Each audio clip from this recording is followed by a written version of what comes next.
the man known to history as Muammar Gaddafi was born Muammar Mohammed Abu Minya al-Gaddafi. He was born most likely sometime in 1941, though some scholars suggest he was born in the 1930s or in 1943 to a Bedouin family in the Gaddafi tribe that claimed descent from the Prophet Muhammad near the desert village of Qasr Buhadi, south of the city of Sirta in the western deserts of Libya. His father, Muhammad Abdul Salam bin Hamid bin Muhammad, simply known as Abu Minya, was a subsistence goat and camel herder. His mother was named Aisha bin Nihran. Both were Arab descendants and were part of the rural poor communities that made up the majority of Italian Libya. Gaddafi was born in a land that had for millennia been occupied by various invaders. He later wrote that men from his tribe feared the sea, refusing to go near it because of the legacy of seaborne invaders. The most recent invasions had occurred following the decline of the Ottoman Empire in the early 20th century. Libya, then known as Tripoli, had long been a semi-autonomous region of the Ottoman Empire, at times functioning more as an independent state than a part of the Turkish-led empire. This independence came under threat in 1902, when European powers divided Africa into spheres of influence. In their discussions, European leaders concluded that Italy had a legitimate claim to the territory known as Libya. Italians saw Libya as rightfully their own, claiming ownership based on their descent from the Romans, who had previously conquered the territory over 1,000 years earlier. As Italian interest in conquering Libya grew, the territory was racked by divisions, as the Young Turk Revolution rocked the Ottoman Empire.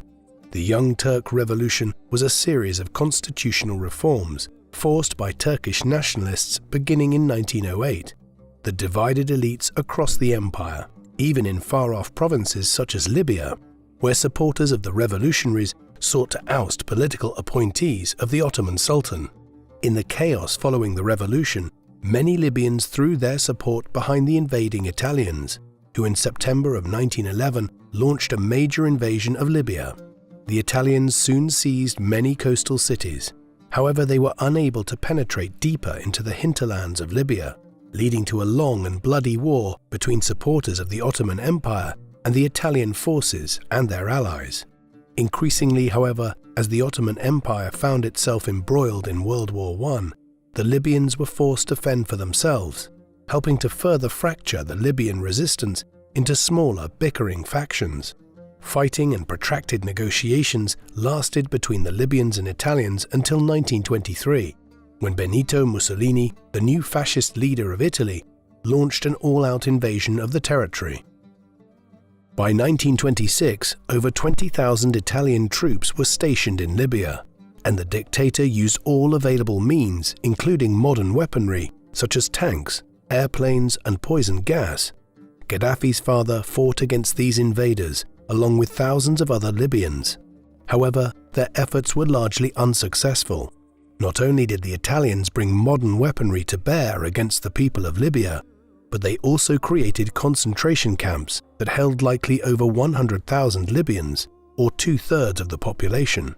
Perhaps as many as 70,000 people died in these camps. The Italians also engaged in all-out warfare, destroying local wells and killing livestock in order to subdue resistance fighters. They even constructed a tall, 4-meter-thick, barbed wire fence from the city of Bardia to the town of Jagbub in an effort to halt supplies flowing in from British-occupied Egypt.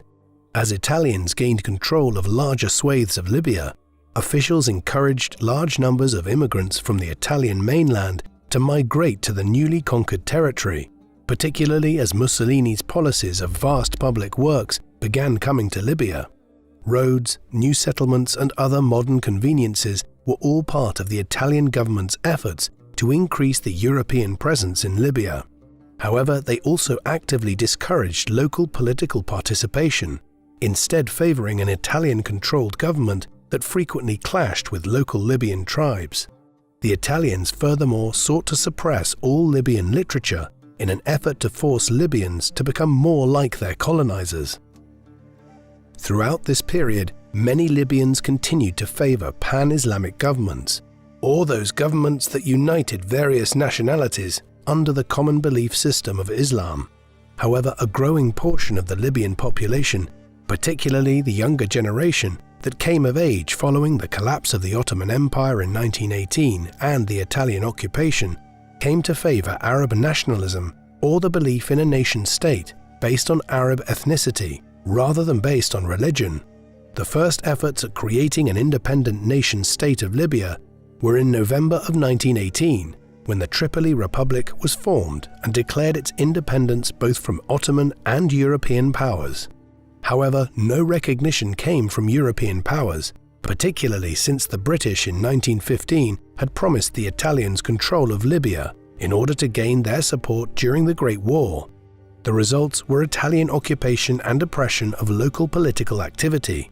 Fleeing from the oppression, many Libyan exiles in the 1920s and 1930s conducted a fiery, if ineffective, war of words against the Italians, helping to develop a strong Libyan nationalist movement that would later impact Gaddafi. During World War II, few Libyans were willing to support either the Allies or the Axis. Both sides contained former enemies, the Allies having both the British and French, who had allowed Italy to conquer Libya, and the Axis having Italy. Libyans provided the Allies some assistance in exchange for promises of independence following the war. However, trust in European promises was never very strong among many of the Libyan community. Following the war, Libya was divided into spheres of control by the British and French. Gaddafi, as a child, perhaps even saw some of the soldiers of these two allied powers. Over the next 10 years, British, French, Italian and American negotiators continued to debate the future of the Italian colony. Italian and British officials initially favored a return of the colony to a divided colonial status. However, these plans failed when they were opposed by the other parties. Though Libyan politics remained divided by region, with some favoring a division of Libya into 3 separate nations, a growing outcry for independence was recognized by the United Nations General Assembly on the 21st of November 1949. After extended and serious debate, the delegates called for Libya to become an independent and sovereign state no later than the 1st of January 1952. Following the appointment of a commission comprised of international and Libyan delegates, progress towards independence was rapid, with the Libyan National Assembly on the 7th of October 1951 approving the formation of a constitutional, hereditary monarchy built within the framework of a federal system. King Idris I, who was previously known as Muhammad Idris al-Mahdi al-Sanusi, was chosen as the first monarch of Libya, and Islam was declared the state religion. During this period, Libya remained a solid ally of the West, providing a stable ally for Western powers concerned with the expanding Cold War between the United States and the Soviet Union. Though initially hampered by crippling poverty and disunion, gradually the Libyan state seemed to be headed towards greater prosperity, as deals with Italy and the discovery of oil in 1959 provided King Idris greater economic security. However, rather than liberalize with the expanding economy, King Idris tightened his control of the state, fighting back against efforts to generate political and social reform. Many Libyans were angered that much of the surplus profit generated by oil went to Westerners' pockets, despite the fact that Western companies provided the bulk of the investment to power oil development. Oil revenues also increased wealth disparities between Libyans, which further frustrated many young Libyans who viewed their government as outdated and in the pockets of Western powers. Throughout the 1960s, these tensions between the king's government and the people only heightened, leaving many to seek a new solution to the corruption of the king's officials. These problems were further inflamed by the spread of pan-Arab nationalism, an ideology based on the idea that Arabs could regain their former glory if they united across the region against outsiders. This belief system gained greater following, particularly among young Arabs across North Africa and the Middle East, especially following the humiliation of Arab armies by Israeli forces during the Six-Day War fought between the 5th of June and the 10th of June 1967. Many Arabs were furious at the West's response to Israel's victory. Each of these factors helped to create the perfect storm necessary for a revolution. As he tended his family's herds, Gaddafi watched as his beloved people seemed to succumb to Western influence and local corruption. Gaddafi first received his education at a local Muslim elementary school, where legend tells that he was looked down on for his Bedouin roots. He supposedly slept in the local mosque at night on school days and returned to his family on the weekends, where he primarily lived with his mother and 3 sisters. His father, now a merchant, was often traveling and gone from home. Gaddafi was fiercely proud of his people and his Muslim Arab heritage. He likely was angered by the stories his father and others told about the atrocities committed by the Italians and other Westerners during the World War period. He perhaps mourned when the State of Israel was successfully created in 1948, signifying the loss of Palestine as an Arab state. Despite all the defeats suffered by the Arabs, one bright star seemed to shine in the Arab world. Egyptian leader Gamal Abdel Nasser, the new president of Egypt, who had organized a coup to overthrow the Egyptian King Farouk in 1952, when Gaddafi was around 10 years old. Gaddafi became an avid listener of the radio program, The Voice of the Arabs, a show that originated from Cairo, Egypt, that supported the Nasser regime. By his teenage years, Gaddafi had found his hero in Nasser. Nasser's efforts to expel Western influence in Egypt, socialize the nation, and unite Arabs across the Middle East and North Africa was thrilling to the young disciple of Libya. According to Gaddafi himself, it was during these years that he first began to envision himself changing his nation and becoming a hero like Nasser, even though he was a lowly schoolboy in the rural west of Libya. Gaddafi organized local student protests during the 1956 Suez Crisis, also known as the Second Arab-Israeli War, or the tripartite aggression in many Arab households, which began in late 1956 when Israel, the United Kingdom, and France invaded Egypt in an effort to capture the Suez Canal and overthrow Nasser, who had recently nationalized the canal, which had been owned by foreign powers. Israel sought primarily to end Nasser's blockade of their port in the Straits of Tehran. The invasion was a failure for the Europeans and only strengthened Nasser's reputation and his prestige in the minds of many young Arabs, such as the 15-year-old Gaddafi. It also enraged many Libyans, and violent protests broke out across the country after Libyans learned that British officials had considered using its bases in Libya to attack Egypt. Gaddafi likely applauded the riots and protests, believing that the nation was disentangling itself from the hold of Western powers. Gaddafi was seen as a leader among his peers and was known for his powerful personality. Many of his classmates, like himself, desired to free Libya by eventually toppling King Idris. As a teenager, Gaddafi enrolled at Sabha High School in Fezzan, Gaddafi. There, he and his friends formed what they called a central committee and held secret meetings to discuss the political ideas of President Nasser and perhaps other leading Arab thinkers, while also plotting to overthrow the Libyan monarchy. As his movement expanded, he divided his followers into cells of revolutionary operatives. While still lacking much of the structure of a truly revolutionary movement, Gaddafi was showing promise as a leader of Libyan Arab nationalists. As he worked to create his movement, Gaddafi increasingly came to dislike teachers and intellectuals, believing such people to have an enormous self-regard and believed that they frequently misguided their students. Gaddafi often later in life singled out teachers for criticism in his speeches, perhaps reflecting the experiences of his youth. In 1961, Gaddafi was expelled from his school for leading a student protest against Syria withdrawing from the United Arab Republic, which it had established with Egypt in 1958. At the protest in the town center of Sebha, Gaddafi praised Nasser and condemned British and American military bases in Libya. His speech not only got him expelled, but also banned from studying in his home province.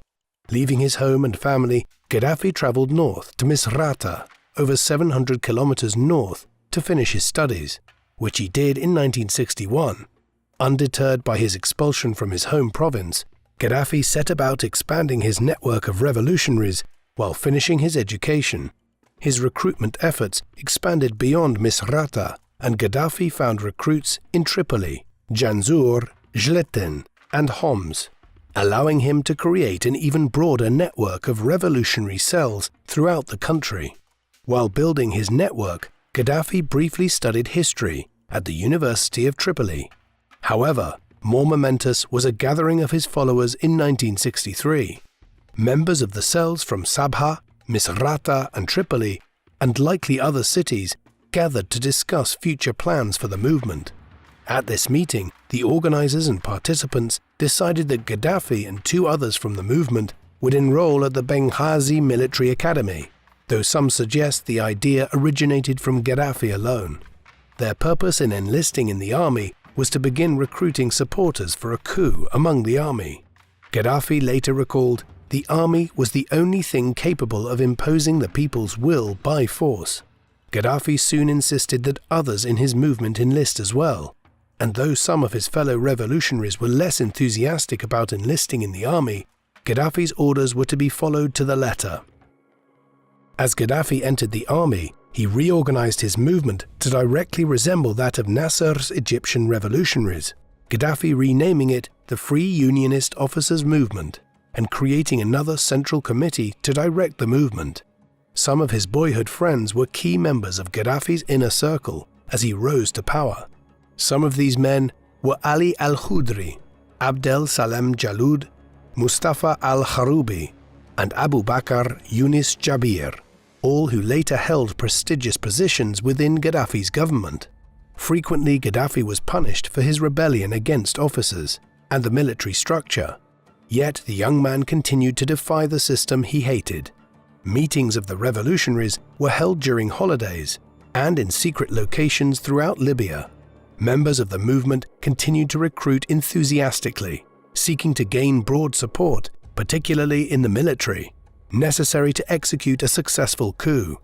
They also gathered military supplies and hid them throughout Libya. While in the academy, Gaddafi demonstrated a brutal and sinister aspect to his leadership. When a cadet committed a sexual offense, under the direction of Gaddafi, the young cadet had his hands and feet bound and was dragged to a firing location, where Gaddafi and his associates proceeded to shoot the young man without killing him until an officer arrived to finish the job, at which Gaddafi and his fellow officers simply laughed. Gaddafi himself graduated from the academy in 1965. During his training, Gaddafi briefly traveled for further education to Turkey and the United Kingdom, where he learned advanced communications techniques. While in England, Gaddafi mocked the British and everything the West stood for, which he saw as corruption and conquest. From 1965 to 1969, recruits steadily poured into Gaddafi's movement, as did stolen government ammunition and supplies. By early 1969, Gaddafi was done with dreaming about revolution. He was ready to enact it. He and his inner circle believed they had enough support throughout the Libyan military structure to successfully stage the dreamed-of coup. Multiple coup dates were planned. However, each time events arose that necessitated it being pushed further back. Loyal military leadership had also heard rumors of a potential plot, and Gaddafi himself was questioned multiple times and placed under surveillance. Many times, Gaddafi and his fellow leaders were nearly captured during secret rendezvous. Perhaps it was youthfulness and the lack of tight control that spared the movement from a quick suppression by military authorities. Leading military officials later recalled that they were fairly certain Gaddafi and his followers were plotting a coup. However, they believed it a pipe dream that could never be accomplished. How wrong those officials proved to be when, on the 1st of September 1969, Gaddafi and his followers launched their revolution. Gaddafi was tense during the start of the coup, but he depended on his faith in Allah, who he believed was on his side. Gaddafi recalled that a radio broadcast from Egypt had included the Quranic line, "Allah will not deny the faithful their reward." Gaddafi saw this verse as a sign and trusted that at 2:30 a.m., the prearranged hour of the coup, he and his co-conspirators would successfully establish a true Arab government that would no longer bow to Western nations. At the pre-signaled hour, Gaddafi and his followers worked to control radio stations and other communication networks essential for the government. mistakes were made throughout the process, conspirators not arriving at the correct destination, officials escaping arrest, and countless other problems plagued the coup. However, the Libyan government, so divided and powerless, collapsed in the face of the determined conspirators. King Idris, who was away from the palace, turned to the British for aid. However, British officials had little stomach for any intervention in the Middle East. The monarchy had fallen quickly, and Gaddafi and his followers now wielded absolute control of the state. Libyans awoke on the 1st of September 1969 to the voice of Gaddafi on their radio sets. He spoke rousingly, declaring that Libya is a free, self-governing republic. She will advance on the road to freedom, the path of unity and social justice. With God's help, prosperity and equality will be seen to rule us all. Over the next few weeks, Gaddafi and his circle worked to present themselves to the people as ideal rulers. Gaddafi built his support off a group of educated middle-class Libyans who had rapidly accepted ideas of pan-Arab nationalism. Many had been taught by nationalistic teachers from Egypt, Palestine and Sudan who had been brought up to staff Libya's schools prior to the coup. Many had also done what Gaddafi did as a teenager and listened to radio broadcasts emanating from groups across the Middle East who advocated for a shift towards an Arab unity. Furthermore, other Libyans had traveled to Egyptian and Iraqi universities, where the success of nationalist leaders had transformed those nations. Many Libyans were excited at the youth, the lowly origins and charisma of the new revolutionary leaders.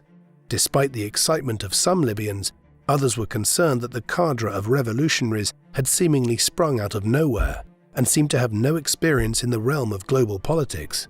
Gaddafi and his band of revolutionaries understood that they needed to act quickly to ensure their movement's survival. To ensure their success, Gaddafi reached out to Egypt.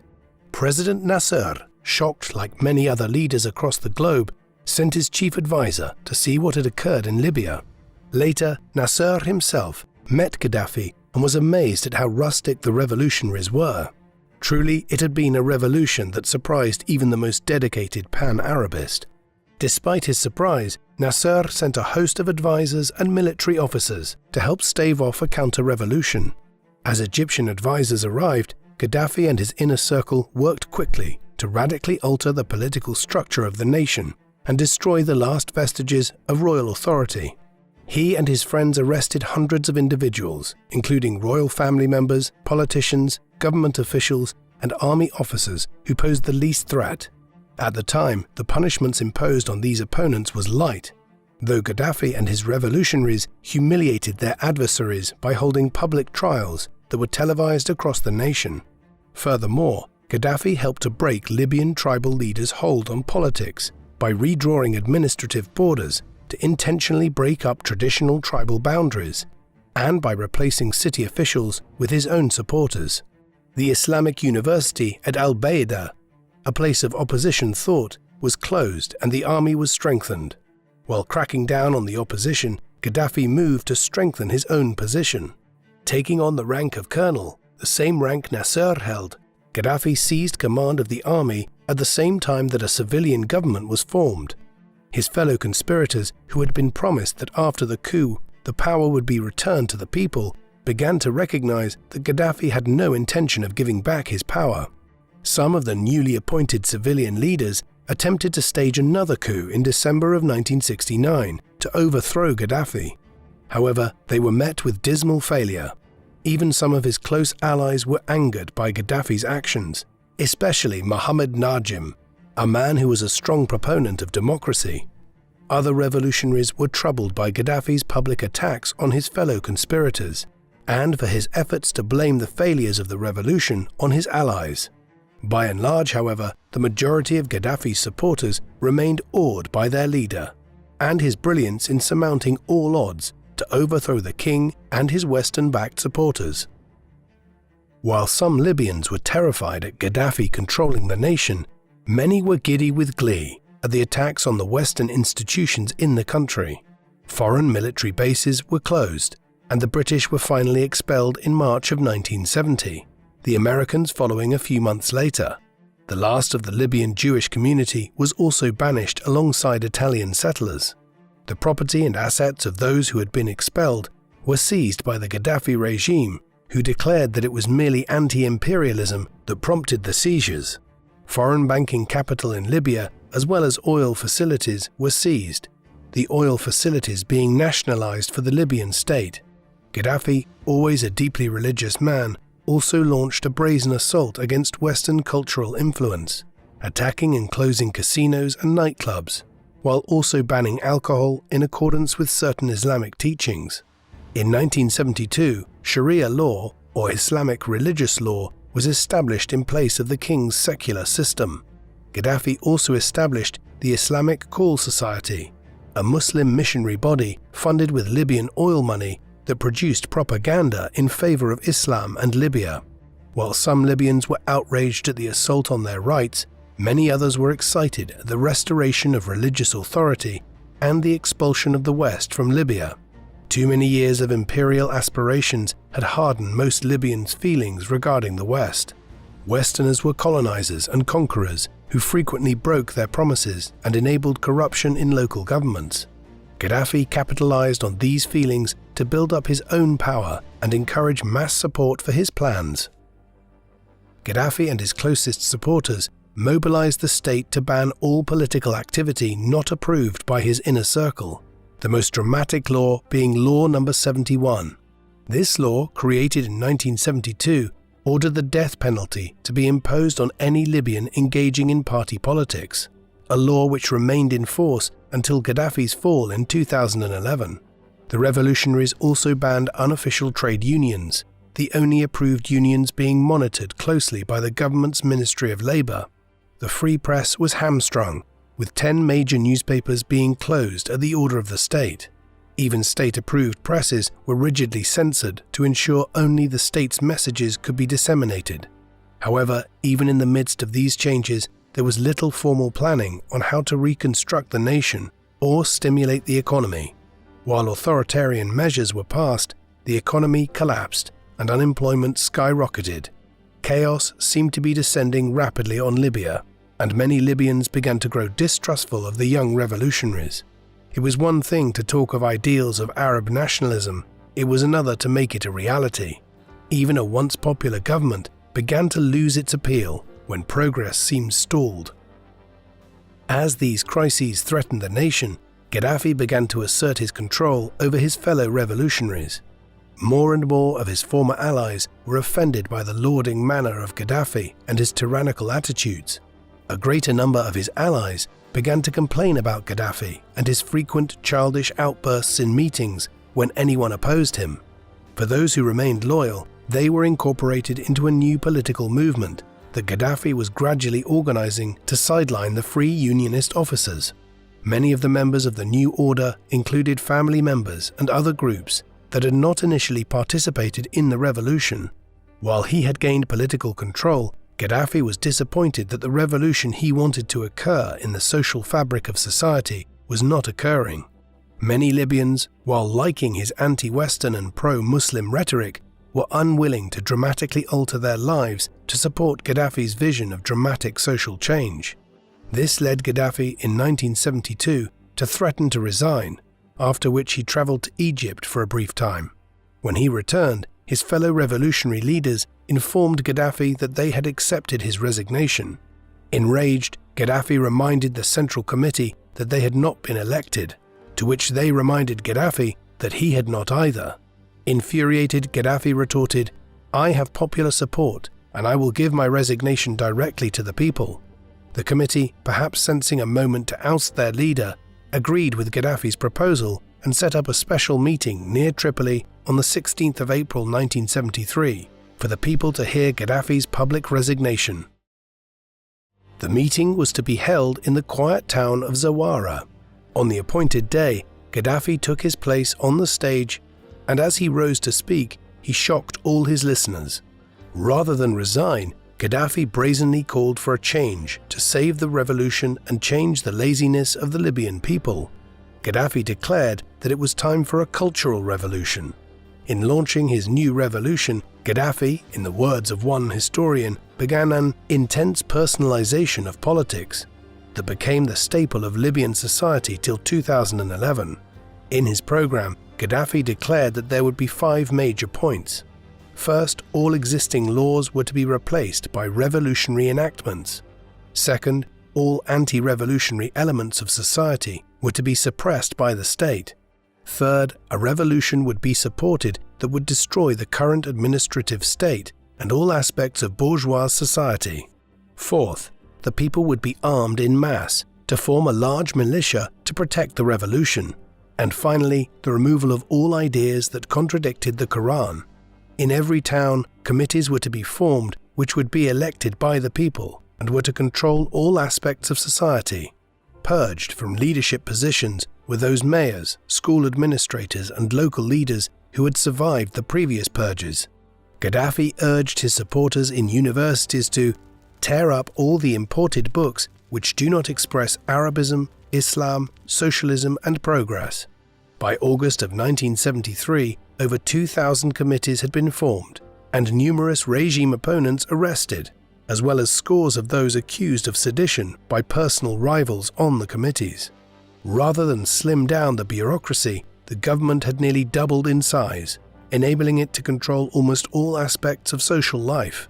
While the state apparatus was expanding rapidly, Gaddafi's proposed militia had enlisted over 40,000 new recruits in the first year, giving Gaddafi a deadly and loyal band of supporters. Gaddafi was ready to compel the masses to march into revolution with him, regardless of whether they wanted to or not. This societal revolution, and Gaddafi's articulation of it, came to be known as the Third Universal Theory. This theory was first announced to an international conference of Arab and European youth, at which Gaddafi stated his theories would serve all humanity and be based on truth. His theories sought to navigate the political spectrum between communism and capitalism and was, in Gaddafi's view, to be a new middle way. Gaddafi argued that capitalism had turned societies into a circus that had been handed over to the individual without any restraints, while communism turned humans into mere sheep controlled by the government. Gaddafi argued that his theories would work best for the countries deemed to be the Third World and could help those nations have the best chance of fighting back against stronger and more oppressive nations. Gaddafi's ideas were deeply tied to his Islamic faith, and the prevailing assumption of the Third Universal Theory was that in order to succeed, humanity had to return to the kingdom of God. However, Gaddafi's theory largely was socialism, with a heavy dose of Islam added to the mix, and Gaddafi was confident that his new invention was the only way for the Third World to resist imperialism and the pull of capitalism and communism. While his followers praised it, the theory drew significant criticism for its lack of originality and its confused nature. Gaddafi later articulated his ideas even further in his work entitled The Green Book, a 3-part series first published in 1975, which articulated Gaddafi's ideas of how to construct a better world in politics, economics, and in social issues. The book argued that in order for society to have a true democracy, it must be stateless. Gaddafi believed that parliaments and parties obstructed the progress of people and created division. Instead, Gaddafi suggested the best approach was to have a government made of small committees, in which every citizen participated, something he believed Libya was achieving. He also argued that wages should be abolished, and anything that could possibly exploit another human to be expressly forbidden. In the Green Book, Gaddafi also stated his views on society, promoting the family as the core foundation of a utopian world. He also argued against discrimination of women, but also asserted men and women had differing roles, with the woman primarily responsible for children. The Green Book received criticism as well, yet the theory worked for Gaddafi, in that it provided him and his supporters with an articulation of the convoluted revolution they were enacting in Libya. Gaddafi believed his political theories to be something akin to a new gospel for the modern age and the masses. While some viewed his views as confusing, others celebrated this young man heading a revolution that promised to free an Islamic state from the grasp of Western powers. Gaddafi gave speaking tours in other Arabic states and spread the message of his revolution to any and all who would listen. From the popularity he received, some believed that Gaddafi had let the praise go to his head, leading him to believe that he was the leader of not just Libya, but also the Islamic world. Some of his fellow revolutionaries grew more frustrated at Gaddafi's arrogance. A few resigned and refused to support the new government. Some former friends went to more extreme measures, such as attempting a coup in 1975, which, like the previous attempted coup, failed dramatically, as it was discovered before it had even begun. Gaddafi was firmly in power, and rebellion would not be tolerated in the least. On the 2nd of March 1977, in Sebha, Libya, Gaddafi announced the declaration of the establishment of the authority of the people, which marked the beginning of the Jamahiriya, or state of the masses. This announcement created, at least in theory, the state envisioned by Gaddafi in his Green Book. In conjunction with the monumental event, Gaddafi renamed Libya the Socialist People's Libyan Arab Jamahiriya and changed the flag to be a plain green flag. Fidel Castro, the Cuban dictator, was invited to be the special guest of honor during the ceremonies. Castro praised the Libyans, and crowds filled the streets celebrating the start of a new era in Libya. Despite all his talk of allowing the people to lead, Gaddafi continued to remain at the head of the state. As the thousands of local committees began to function, problems quickly arose. Lack of participation by the majority of Libyans and ambiguity over what the responsibilities even were of the local governments resulted in chaos. Furthermore, the government confiscated all private lands and only leased to individuals what they needed for their subsistence needs. Corruption was rampant, and few had faith in the new system. Furthermore, resistance was growing to Gaddafi's system. Students took to the streets in protest, just as Gaddafi had years earlier, but this time to protest against the man who was supposedly the savior of Libya. A year prior to Gaddafi's transformation of the state into his ideal society, students had been detained and arrested en masse in Tripoli and Benghazi for minor protests. Following the change to the Libyan state in March of 1977, Gaddafi turned even more aggressive against the students by publicly hanging a number of students involved in the protest the year before. The hangings took place on Tripoli's Al-Fateh University campus, with university students being forced to watch as their classmates were killed. But the demonstration of power was not just for those in Tripoli. The events were broadcast throughout the nation, alongside several other public executions of alleged spies and participants in the 1975 attempted coup. April the 7th would remain the day of public executions for the rest of the Gaddafi reign.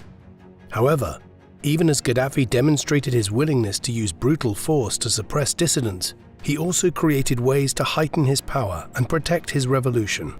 In September 1978, Gaddafi announced to the people that in the future a separation of power would occur between revolutionary authority and the people's authority. In March of 1979, Gaddafi and his remaining members of the original Central Committee resigned from their government positions to devote themselves to maintaining the revolutionary spirit of 1969. Gaddafi retained his role as commander of the armed forces and took on the title of Leader of the Revolution, or Brother Leader. Despite Gaddafi formally leaving his official role in the state, he and his inner circle continued to wield complete control of Libya. In essence, Gaddafi had moved the real state power in Libya beyond the control of the people and into the select group that was Gaddafi's inner circle. To further support himself and his regime, Gaddafi began forming the Revolutionary Committees movement, a paramilitary body that was officially organized in 1979, but had already been partially formed as early as 1976. Initially on university campuses, these groups were formed out of students filled with fervor for the revolution and given the task of rooting out and removing dissidents within Libya's several universities, regardless of whether they were staff or students. Gaddafi declared in 1978 that these revolutionaries were to be everywhere, secret or public, to carry out the duty of urging the masses to revolt in order to seize power and to destroy any organization that stands in the way. In sum, Gaddafi had created his own secret police, who, armed with devotion to Gaddafi's revolution, would root out any and all detractors of the regime before they became a threat. Gaddafi christened these new recruits the prophets of the age of the masses. Soon, Gaddafi endowed these committees with absolute control of selecting leadership of the local people's committees and congresses. In order to carefully manage these revolutionaries to protect himself and the regime, Gaddafi created the Revolutionary Committee's Liaison Office, a supervisory board filled with family members and members of his family's tribe, all people who had a deep-seated interest in Gaddafi's survival. Shrewdly, Gaddafi placed one of his relatives and most loyal supporters, Mohammed Majtoub, at the head of this office and barred communication between the revolutionary cells. Everything had to come through the central office, thus protecting Gaddafi from an internal revolt. The former revolutionary was not interested in dealing with a coup against himself. As revolutionary committees spread throughout Libyan society, they infiltrated schools, committee rooms, the workplace, and media centers. The decline of the free press resulted in a state-controlled stream of propaganda into the homes of ordinary Libyans. No one reporter or news broadcaster was allowed to gain too much popularity before their removal by Gaddafi.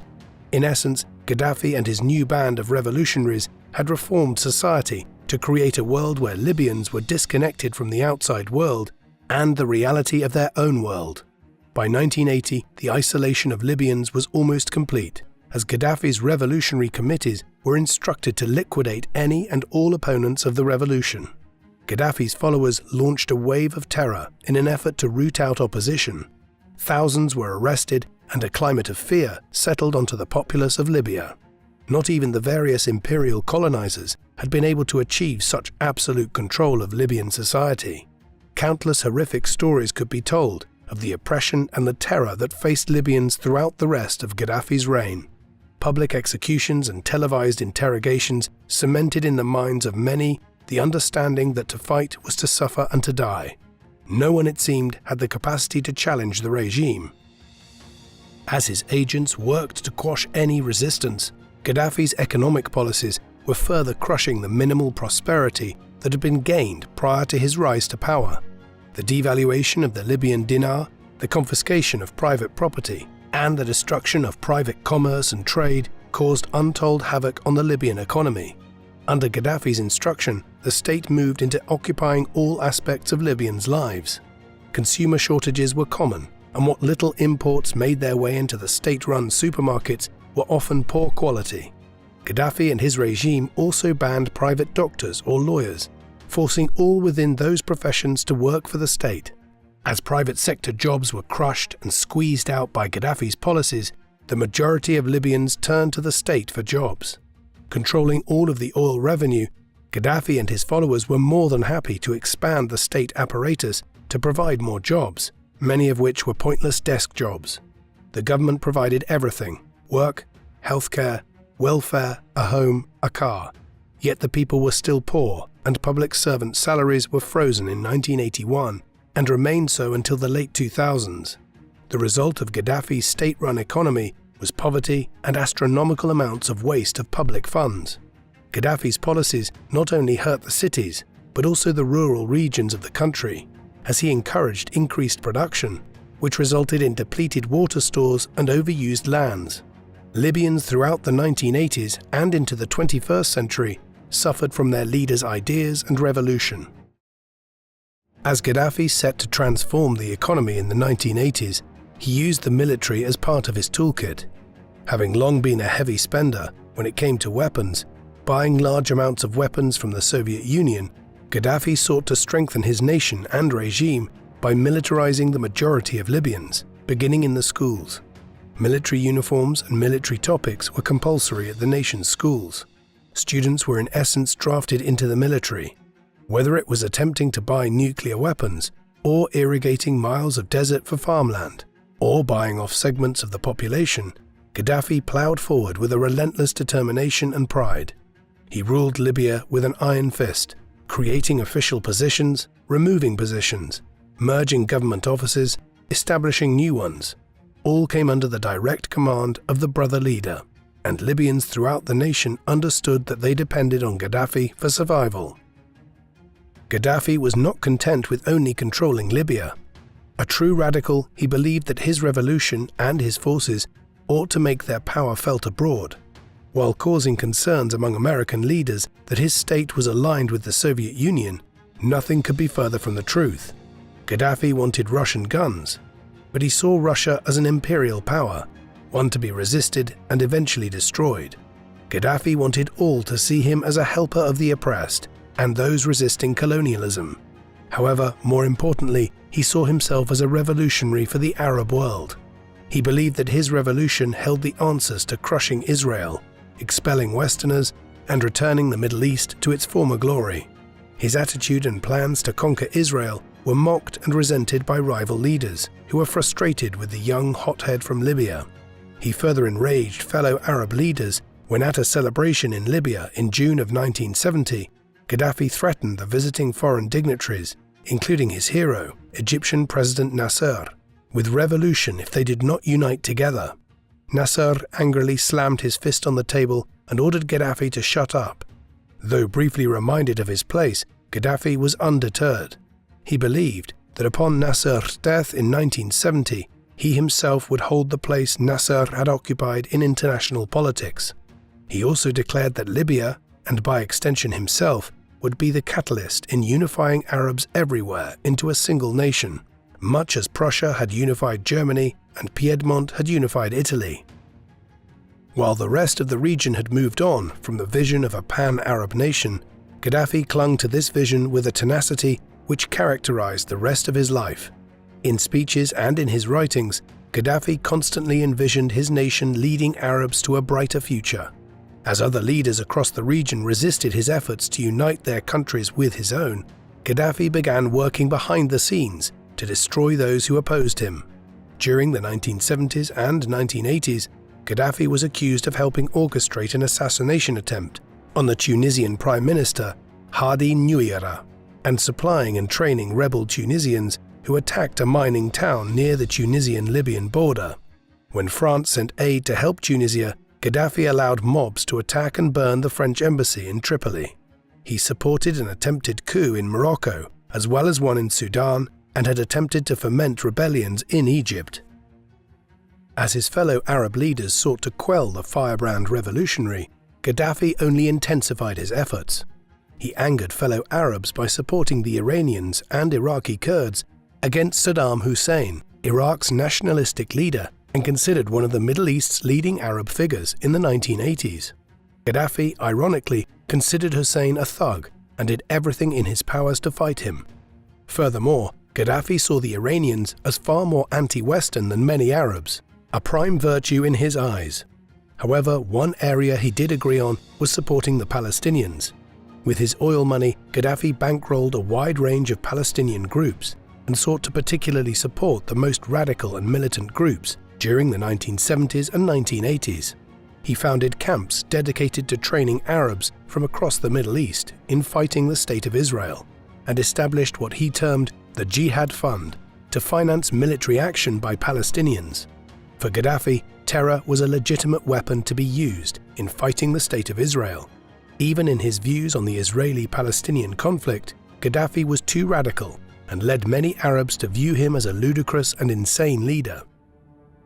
As Gaddafi worked to stir up the Middle East, he also began using his oil money to buy political capital in Africa and across the globe. Gaddafi was determined to be seen as a leader who supported the weak against the strong. He funded communist insurgents in Italy and Japan, Muslim insurgents in the Philippines, the Irish Republican Army, Basque separatists, and dozens of other movements in the Americas. However, a large chunk of his oil funds went to his ventures in Africa. Gaddafi first sent Libyan dollars and troops to aid the Ugandan dictator President Idi Amin, who was locked in a conflict with Tanzania in 1972. He continued to support Amin even as international opinion darkened and Amin's forces were routed. In 1978, Gaddafi sent 2,500 Libyan soldiers to the rescue of his ally, only to learn that his troops had been completely routed. Gaddafi also began aiding Emperor Jean Bedel Bokassa of the Central African Republic, especially after his conversion to Islam in 1976. Gaddafi channeled millions to Bokassa, only to learn that the monarch had returned to Christianity. Still, he continued to support the emperor and fed the cash-strapped dictator funds to continue his ruthless rule of the Central African Republic.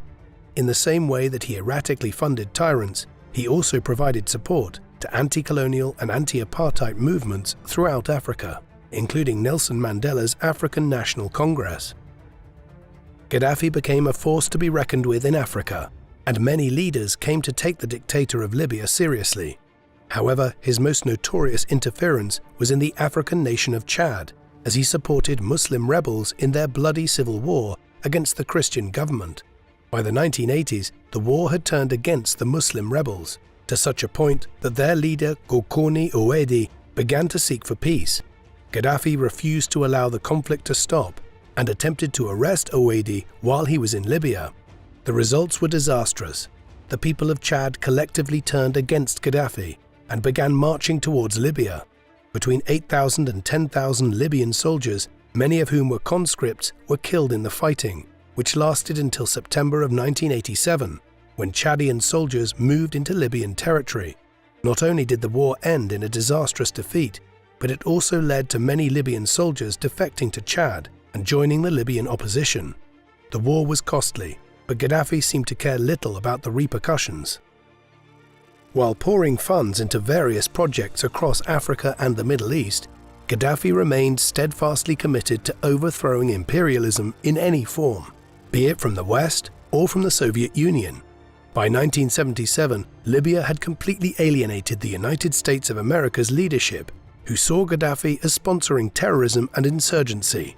Relations further soured as Gaddafi created an international arm to his secret police, which he titled the International Mataba to resist imperialism, racism, and reactionary forces in 1982. Headed by Musa Kusa, one of the most feared men in Libya, this new force was tasked with spreading Gaddafi's revolution abroad and punishing those Libyans outside the country who dared to challenge Gaddafi. Based out of Libyan embassies, Gaddafi's revolutionaries began looking to round up those they termed stray dogs or Libyan dissidents.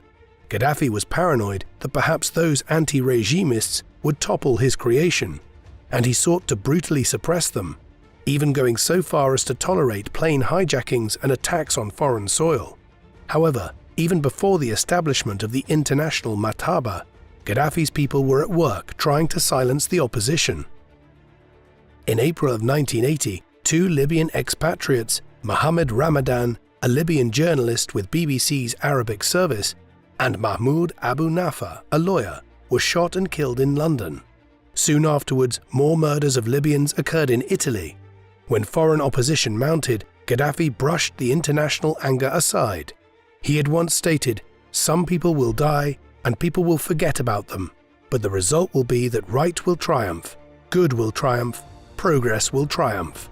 This type of attitude, combined with Gaddafi's support of terrorism and ties to the Soviet Union, earned him the ire of US President Ronald Reagan, whom Gaddafi derided as a second-rate actor. Reagan called Gaddafi the mad dog of the Middle East and saw his meddling in world affairs as a proxy for Soviet ambitions. Even prior to Gaddafi's founding of the International Mataba, Reagan had broken off diplomatic relations in 1981 and had approved US planes to shoot down two Libyan aircraft in a dispute in the Gulf of Sirte. Tensions throughout the 1980s were sky-high between the United States and Gaddafi. Gaddafi, never one to back down to a challenge, particularly a challenge from the West, continued to brazenly support revolutions throughout the globe. Gaddafi had made many foes over the years, not the least being the United States of America. In the 1970s and 1980s, Gaddafi enraged Sunni Muslims for his declarations that rejected anything outside of the Quran. Furthermore, his religious views often maddened local and international Muslim leaders who condemned Gaddafi's actions and labeled him a heathen. While religious leaders abroad continued to denounce Gaddafi, local religious leaders suffered house arrest, persecution, and death for defying Gaddafi's religious views. Many others chafed at the brutality and lack of freedom in the Libyan state. Outside of Libya, Gaddafi had alienated many leaders in the Middle East and Africa, who saw him as a threat. In the West, the reactions to Gaddafi were mixed. Some favored ignoring the man, particularly those leaders of nations that were most dependent on the flow of oil coming from Libyan shores. Others, such as leaders in the United Kingdom and the United States, saw Gaddafi as reckless and dangerous to humanity. After a bombing in a Berlin nightclub killed several Americans, Americans revealed that Gaddafi had been behind the attack. On the 15th of April 1986, 10 days after the nightclub bombing, 18 US F-111 bombers launched an attack on Libya, dropping around 60 tons of bombs throughout the country. Gaddafi was aware an attack would be coming, the Italian Prime Minister tipping the middle-aged revolutionary off about the United States' plan. While the targets were largely military targets, or the Gaddafi compound, some stray bombs landed in civilian areas, killing a number of civilians. Gaddafi himself was nearly a casualty. However, the attack was a warning to Gaddafi to tread carefully. The raid humiliated Gaddafi and demonstrated his military's weakness, despite all the funds he had lavished on it. The raid also opened a door for Gaddafi's internal opponents to try and overthrow the dictator. Little support for Gaddafi arose from the people, and though the attempted insurrections were put down, Gaddafi was aware there were cracks in his power. However, to the outside world, Gaddafi put on a show of stepping up his saber-rattling against the US. In September of 1986, Gaddafi threatened to raise armies throughout the globe to put a fire under the feet of the United States. In 1987, he threatened to unleash freedom fighters, who would die heroes as they fought the United States. He famously stated that Yankees have no morals, they have no conscience, they should not be treated as humans. While Gaddafi raged, many Arab leaders failed to demonstrate resounding support for the leader from Libya. Many agreed with the United States' assessment that Libya should be treated as a pariah on the world stage and that Gaddafi was a lunatic. Despite these feelings, no one did anything to halt Gaddafi. Increasingly isolated by the end of the 1980s, Gaddafi's revolution was grinding away the lives of his people at an alarming rate. Following the bombings in 1986, a combination of US sanctions and dropping oil prices inflamed an already bad economic situation. Food and medicine became harder to come by, and many turned to an already expensive black market. The terrible situation in Libya prompted increased resistance to the regime and greater coordination between the various Libyan opposition groups sheltered outside of Libya's borders. Gaddafi was a revolutionary radical, but he was not a fool. Sensing mounting tensions in his nation, Gaddafi began to implement some surface-level reforms to appease the masses. He launched attacks on the revolutionary committees that had for over a decade done the majority of the work keeping Gaddafi in power through terror and intimidation. Gaddafi staged productions of his releasing political prisoners and of publicly criticizing the revolutionaries. Other reforms were likewise surface level, ignoring the greater, more pressing problems in his nation. He also reversed some of his more aggressive socialist policies, particularly those which had targeted private business and companies, as well as the ban on private trade. Still, many Libyans remained wary after having watched the radical changes in their leaders' stances. While economic changes in the early 1990s eased some of the most pressing problems, a new wave of challenges flowed rapidly onto Libya's shores.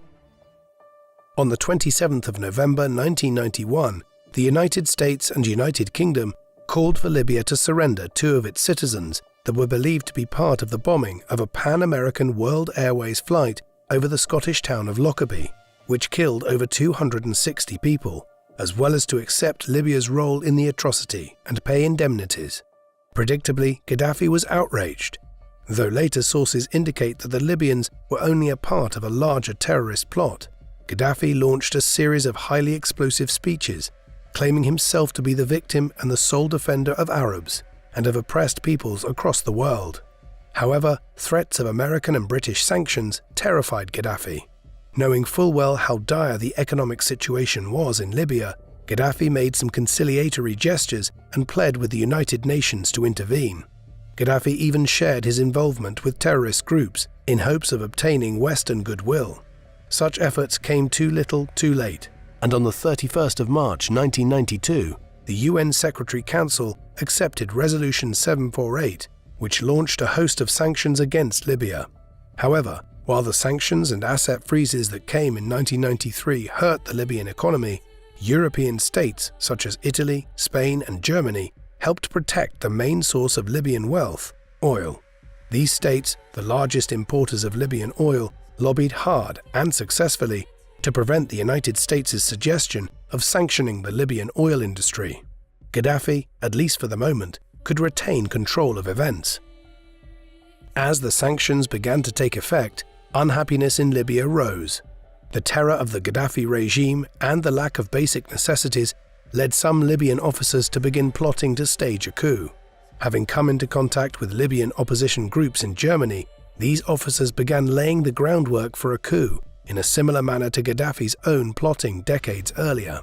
However, unlike the monarchy, Gaddafi took no chances. On the 11th of October 1993, the conspirators were arrested and the plot extinguished as quickly as it had begun. What angered Gaddafi most was that many of the officers were from a tribe considered to be close allies. Gaddafi determined to make an example that few would forget. As their interrogations were broadcast on TV, Gaddafi forced the would-be revolutionaries to claim they were stooges of the United States, and cunningly, Gaddafi forced their own tribe to punish them and their families. The loyal elements of the Wurfela tribe, which many of the conspirators had been a part of, set about destroying the homes of the revolutionaries and terrifying the family members connected to the conspirators. Finally, in January 1997, the horrific drama ended when 6 officers were executed by firing squad and 2 civilians hanged. Other dissidents emerged, though these came not from the military but rather from militant Islamic groups who were determined to destroy what they saw as the heathen Gaddafi state. Gaddafi was shocked, given the emphasis his revolution had placed on incorporating Islam into the social structure. He watched warily as the neighboring state of Algeria plunged into civil war in the 1990s, as Islamist elements rebelled against the army. In Libya, underground groups of Islamist activists were launching their own revolution. In the 1980s, growing numbers of activists publicly denounced Gaddafi, and despite the brutal crackdowns, more and more of the Libyan population became sympathetic. After a failed jihad by local militants in 1989, Gaddafi spent the 1990s cracking down through mass arrests, which inevitably led to torture and brutal suppression. Gaddafi also launched a speaking vendetta against the Islamist movement, decrying the militants and their allies as heretics and enemies of progress. In 1995, the regime uncovered a network of Islamist cells and launched its most brutal campaign yet. Thousands were imprisoned, and those militants who escaped to the Jebel Akhdar or the Green Mountains in eastern Libya were soon engaged in a desperate fight. Many of these fighters had experience in fighting more heavily armed enemies, having served with the Mujahideen in Afghanistan fighting the Soviet Union's invasion. The rebels nearly succeeded in assassinating Gaddafi in November 1996, when a militant threw a grenade at him while he was visiting the town of Brak. In response, Gaddafi launched a scorched earth campaign, targeting anyone even remotely associated with the rebels. The revolutionary committees were once again given free rein, their atrocities being broadcast on national television. The army tightened control of the east, which turned into a security zone. In 1996, at the Abu Slim prison, the regime massacred 1,286 political prisoners and buried the victims in mass graves. To further heighten his control, Gaddafi in 1997 introduced the Charter of Honor, a law which imposed collective punishment on families and tribes who harbored militants, such as restricting access to water or electricity. He also economically abandoned the eastern half of the country, punishing it for its support of the Islamist rebels. Isolated even from the rest of the country, the east began to appear as a post-war zone, with abandoned and ruined infrastructure engulfing cities such as Benghazi. The brutal crackdown had pushed the resistant underground and left Gaddafi in power, but it failed to kill off the memory of the rebels. Furthermore, the record high inflation of an average of 35% made life difficult to say the least. While most Libyans suffered, well-connected elites and traders saw their wealth only rise, creating a new and powerful upper class. Corruption was rife in every part of the realm, and the social system seemed to be on the verge of collapse. The never-ending crisis of the 1990s seemed to be tempering as many nations lifted their costly embargoes on Libya in 1998. Furthermore, anti-Western protests erupted when a Scottish court convicted a Libyan of murder in the 1992 Pan Am flight incident. As American officials continued to battle with Gaddafi over his responsibility for the bombing, the dictator saw this only as confirmation of the United States imperialism and became incensed at American demands that Libya compensate the victims. However, a core group of advisors, understanding the dangers of another period of isolation, convinced their leader to work with the Americans. Still, Gaddafi declared his and Libya's innocence in the bombing, all the while terrifying Western leaders who through their spy networks knew that Gaddafi was assembling designs and materials for a nuclear bomb. These fears were laid aside following the 9/11 terror attacks in the United States, and a slew of other attacks throughout the West. Gaddafi saw his moment to regain the upper hand and gleefully declared that he had long warned the West of the dangers of Islamists like Osama bin Laden. The desperate need of the West for Arab allies took a curious turn when Gaddafi condemned the 9/11 attacks and offered the United States his support. For a man who had spent the majority of his life attacking the United States, this shift was quite a turn. However, as with many other moments during his reign, his personal vendetta against Libyan Islamists took precedent over his hatred of the United States. Libya quickly began sharing all its information on Libyan Islamists, seeking to garner the goodwill of the West, even going so far as to abandon its nuclear and chemical weapons programs. Though deeply suspicious, Americans underestimated the desire that Gaddafi had to preserve his regime. Gaddafi knew that unless something was done to rectify the economic crisis, his days were numbered. By December 2003, Libya had agreed to terminate its weapons of mass destruction program and allow inspectors into the state, while some American leaders, such as Secretary of State Colin Powell, gloated that Gaddafi had been cowed by the American invasion of Iraq and Afghanistan, a claim which Gaddafi furiously denied. Rumors circulated among Libyans that Gaddafi was next, which in some circles was welcomed. No one wanted the Americans back on Libyan soil, but in the same breath, many wondered if it could be much worse than having Gaddafi remain in power. Gaddafi, however, had toed the line and had brought his country back into the good books of the Americans and British. By June 2004, the US once again had diplomatic relations with Libya, and in September of 2004, the US lifted its sanctions, and by 2006 had removed Libya from its list of state sponsors of terrorism. Relations quickly evolved to be more sympathetic, and during the tenure of President Barack Obama, Gaddafi visited the United States for the first time in September of 2009 to participate in the United Nations General Assembly. Despite Gaddafi's softening stance on the West, he refused to reform and instead unleashed a renewed fervor for revolution in the 2000s. He called on the youth of Libya to reinvigorate the revolution, while promising the people that nothing in the government would change. However, he did allow more foreign investments and provide token improvements to garner the approval of the West. Some of Gaddafi's children, such as his son, Saif al-Islam, a Vienna-educated free market loyalist, were at the forefront of pushing their father to reform the crumbling state. However, efforts to reform were constantly hampered by Gaddafi and his allies, who were reluctant to abandon the old ways that had been at the heart of the regime for over 4 decades.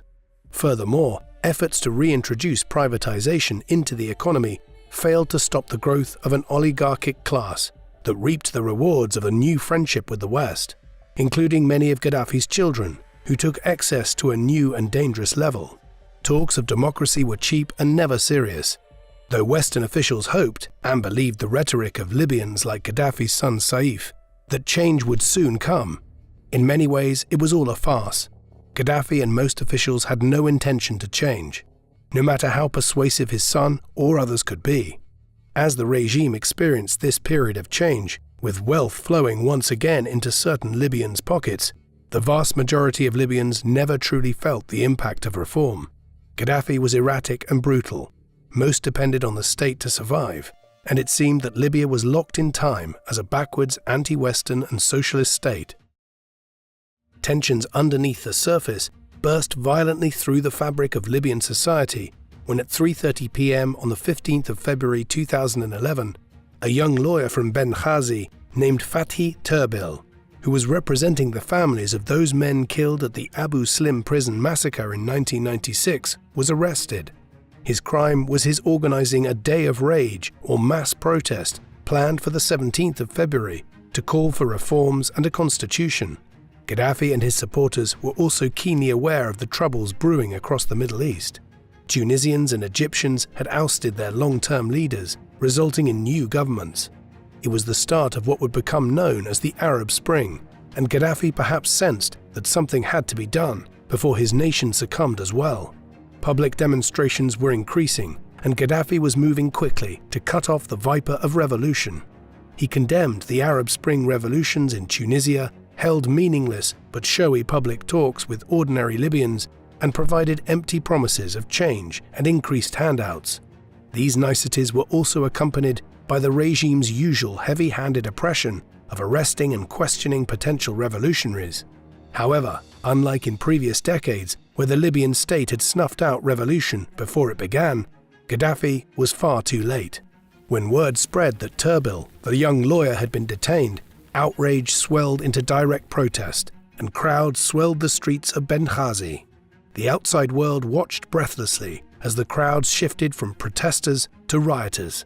Police stations burned, and chants gradually focused not on reform, but on revolution.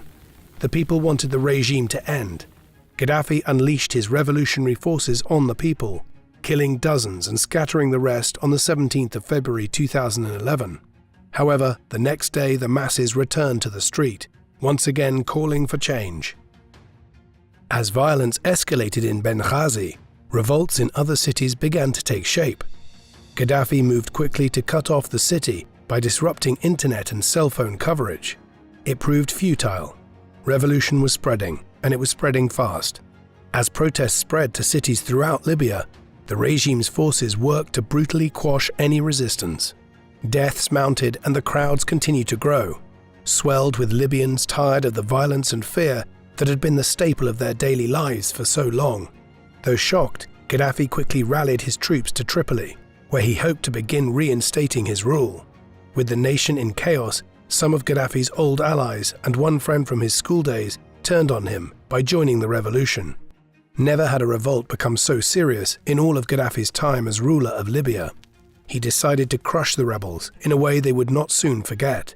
Gaddafi believed it was time to bring in the second Jamahiriya by announcing new changes to the old political system. The new Gaddafi inspired revolution to be fueled by the deaths of the rebels. Even Gaddafi's reform-minded son, Saif al-Islam, turned on the revolutionaries. The crackdown in Tripoli was initially successful, and soon Gaddafi and his family had tamed the revolution in the western half of Libya. The east was another matter entirely. The revolutionaries in the east established what they called the National Transitional Council, or NTC, a coalition of various groups working together to oust Gaddafi. Many of the leaders within the NTC were former Gaddafi officials and reformers who had defected once the rebellion successfully weathered the initial crackdowns. Largely technocrats who had supported reforms, the leadership of the NTC worked feverishly to unite the Libyan opposition into a coherent and stable camp. However, the rebels lacked arms and were lacking in military training. The initial gains of the rebel forces were quickly reversed in March of 2011, and it appeared that Gaddafi was on his way to regaining control of Libya. As his forces surrounded the rebel stronghold of Benghazi, on the 17th of March 2011, Gaddafi declared, "I will finish the Battle of Benghazi tonight. I will chase you flat by flat." Many onlookers feared that the city would be flooded with civilian blood. However, once again the West halted Gaddafi's plans. On March 17th, the United Nations Security Council voted for a no-fly zone over Libya and authorized the use of military action to protect civilians. The combined leadership of France and the United Kingdom was the force behind the drive to intervene in Libya and found support from a portion of the Arab League, long hostile to Western involvement. With the United States directing the intervention, French and British planes, along with other nations, began to attack Libyan forces. Gaddafi seized the moment to declare that the West was preparing for an invasion of Libya. Despite the show of force, Gaddafi was not concerned. He was determined to fight to a bloody end. As NATO forces helped the rebel forces capture the key city of Misrata, after a long and bloody battle that nearly destroyed the entire infrastructure of the city, Gaddafi increasingly circled his troops around the capital of Tripoli, and he tightened his control of the city.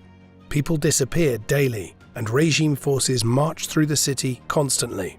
Efforts were made through his son, Saif, to negotiate with the West and the rebels, but few were interested in such talks. Gaddafi was seen as too unpredictable to be trusted. Promises of open elections and democracy seemed hollow after the months of devastation that had rained down on the civilians near Benghazi. Besides, the NTC seemed to be a model government, willing to help the people and reopen Libya. Gaddafi lashed out frequently against the NTC and condemned them as collaborators of the colonial powers.